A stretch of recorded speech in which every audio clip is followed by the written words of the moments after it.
What's the number one threat to your career? Is it a breakdown that puts you off the road? No, it's your health. You've got to pay attention to your health.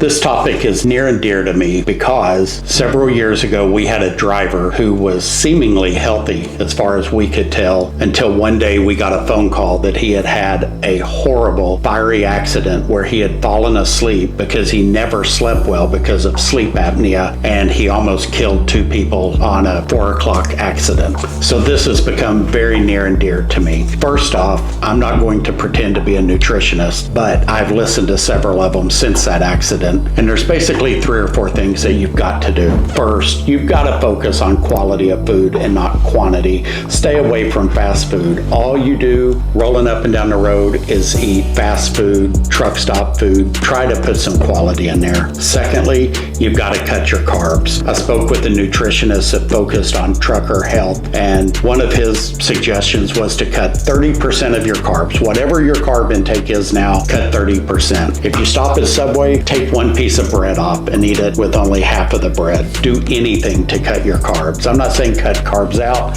just cut them down, because you're sedentary sitting in a truck and carbs turn to fat, as we all know. And you've got to exercise. The other drawback of having a sedentary life is you never move around when you're driving down the road. And really, you need to have 15 to 20 minutes of active movement every day. And it's hard to get when you're in a truck. Even if you're working really hard unloading a truck or loading a truck or assisting in whatever way you get out of the truck, and you think you're really doing a lot of aerobic exercise, but you're never doing continuous 20 minutes of exercise, and therefore you actually never wake your body up and put it into fat burning mode. And lastly, and probably most important, is your mental health. Trucking is a lonely career, and you've got to balance your mental health. You've got to balance the loneliness. You've got to balance the family dynamics with being on the road and being away. So focus on your life first and foremost, even above your career,